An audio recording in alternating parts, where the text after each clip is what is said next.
Welcome back to another SCP reading, dear researcher.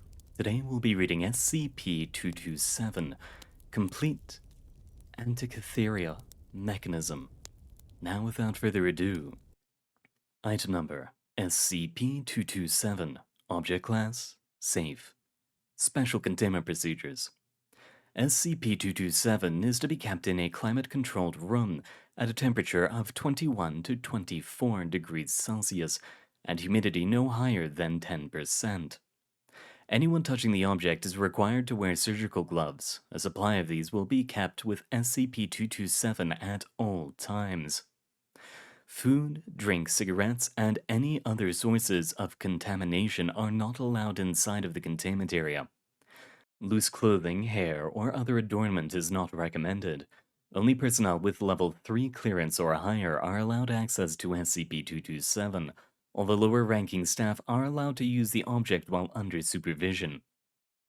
If SCP-227 needs to be transported to another location, it should be sealed in an insulated airtight container filled with an inert gas. Description: SCP-227 is a bronze clockwork device measuring 10 cm by 16 cm by 26 cm and weighing 5 kilograms. SCP-227 is somewhat similar in appearance to reconstructions of the Antikythera mechanism, an incomplete and heavily corroded Greek artifact thought to date from approximately 100 BCE. Unlike that artifact, SCP-227 was found intact and apparently fully functional. This is partly because SCP-227 was found on land at Redacted, instead of at the bottom of the Mediterranean. But the lack of significant damage is remarkable.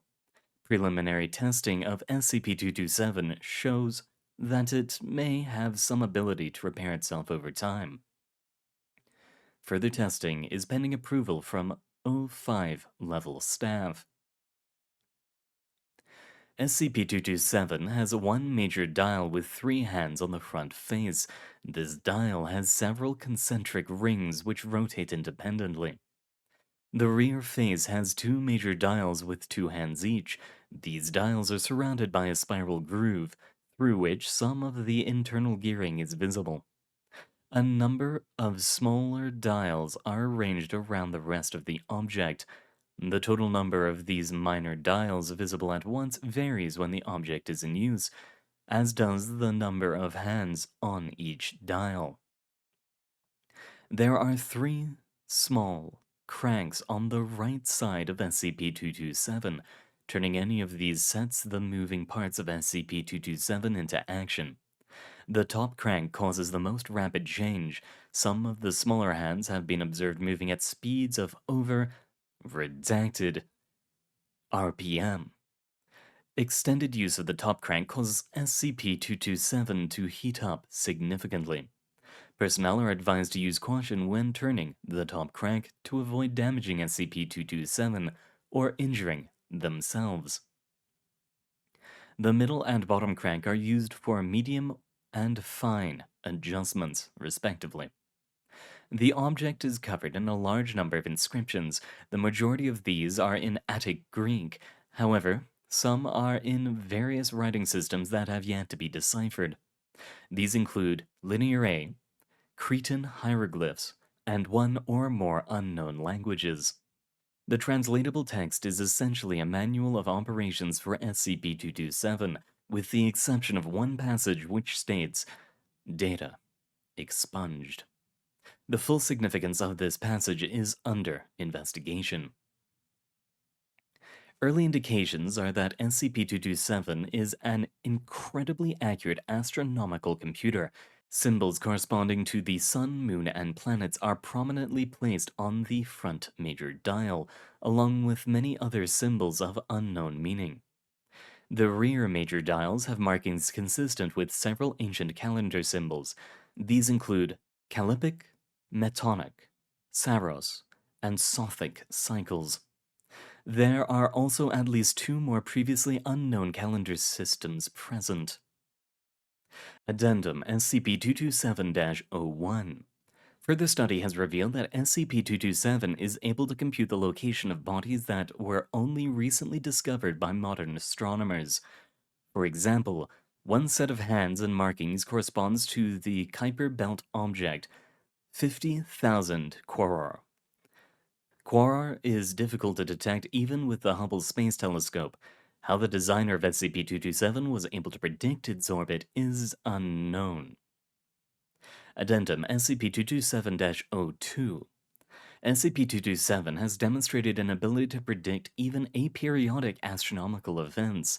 One researcher was turning the top crank and happened to notice a minor dial appear very briefly.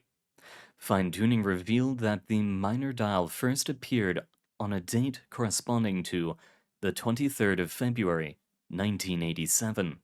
This is the date that the supernova SN 1987A was first observed on Earth. Addendum SCP-227-03. Advancing SCP-227 past the date corresponding to data redacted is not possible. A force of up to 100 newtons applied to the bottom crank is unable to produce any movement past this date. Testing with additional force has not been authorized due to the risk of damaging SCP-227. When the object is sent to this date, a large number of dials and symbols appear which are not seen at any other setting. The meaning of this final setting is unknown. Some researchers believe that this may represent an XK-class end-of-the-world scenario, such as a wandering brown dwarf, the so-called Nemesis hypothesis, a gamma-ray burst, or data expunged. Addendum SCP-227-04. The date of the final setting of SCP-227 was observed to change once, to a time redacted years later than the previous date. The symbols that appeared at this new final setting were somewhat different from the previous one, but their meaning remains unknown.